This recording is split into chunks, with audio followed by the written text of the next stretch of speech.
रोज एक कहानी।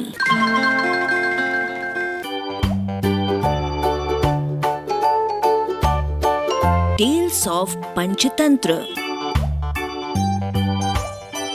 पंचतंत्र की कहानियां। 14वीं कहानी, ढोंगी सियार। मिथिला के जंगलों में बहुत समय पहले एक सियार रहा करता था। वो बहुत आलसी था।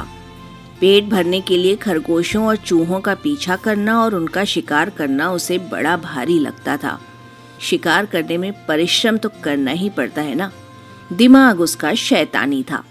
यही तिकड़म लगाता कि कैसे ऐसी जुगत लड़ाई जाए जिससे बिना हाथ पैर हिलाए भोजन मिलता रहे। खाया और सो गए। एक दिन इसी सोच में डूबा वो सियार एक झाड़ी में दुबका बैठा था। बाहर चूहों की टोली उछल कूद और भाग दौड़ करने में लगी थी।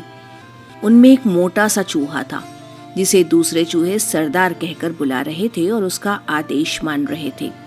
सियार उन्हें देखता रहा। उसके मुंह से लार टपकती रही।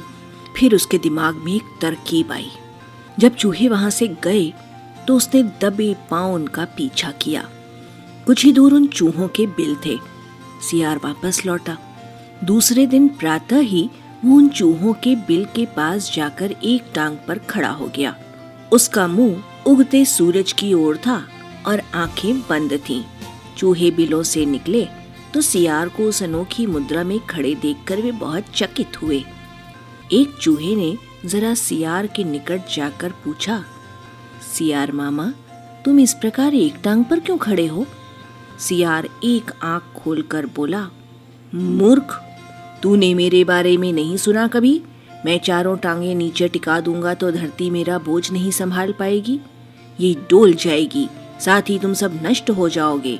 तुम्हारे ही कल्याण के लिए मुझे एक टांग पर खड़ा रहना पड़ता है। चूहों में खुसुर पुसुर हुई। वे सियार के निकट आकर खड़े हो गए।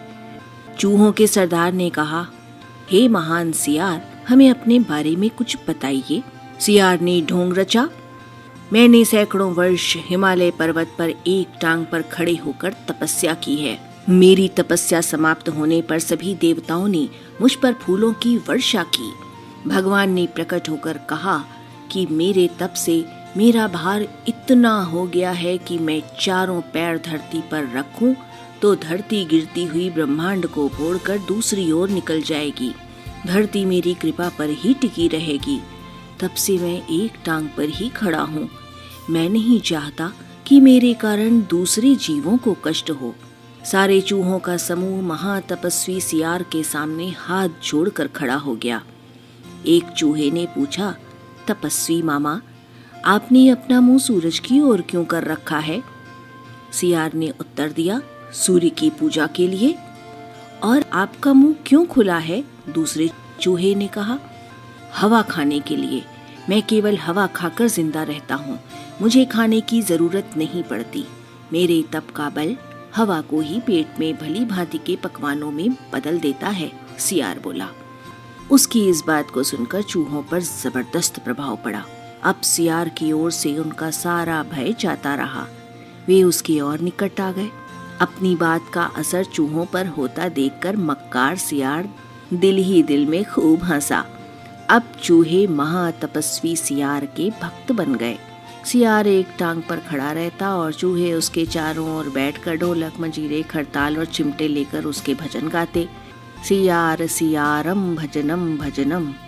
भजन कीर्तन समाप्त होने के बाद चूहों की टोलियां भक्ति रस में डूबकर अपने अपने बिलों में घुसने लगती तो सियार सबसे बात के 3-4 चूहों को दबोचकर खा जाता।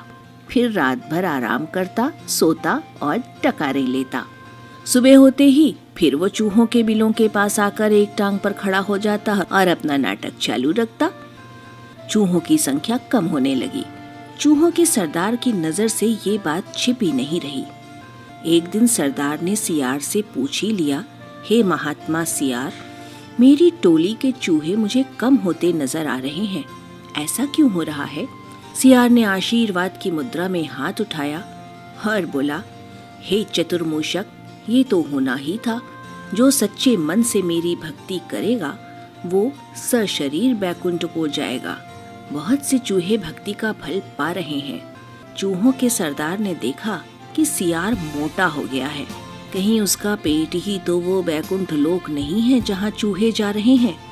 चूहों के सरदार ने बाकी बचे चूहों को चेताया और स्वयं उसने दूसरे दिन सबसे बाद में बिल में घुसने का निश्चय किया। भजन समाप्त होने के बाद चूहे बिलों में घुसे। सियार ने सबसे अंत के चूहे को दबोचना चाहा। चूहों का सरदार पहले ही चौकन्ना था। वो दांव मारकर सियार का पंजा बचा गया। असलियत का पता चलते ही वो उछलकर सियार की गर्दन पर चढ़ गया और उसने बाकी चूहों को हमला करने के लिए कहा। साथ ही उसने अपने दांत सियार की गर्दन में गड़ा दिए। बाकी चूहे भी सियार पर झपटे और सबने कुछ ही देर में महात्मा सियार को कंकाल सियार बना दिया। केवल उसकी हड्डियों का पिंजर बचा रह गया। इस कहानी से हमें सीख मिलती है, ढोंग कुछ ही दिन चलता है, फिर ढोंगी को अपनी करनी का फल मिलता ही है। प्रस्तुति लिब्रा वेलफेयर सोसाइटी।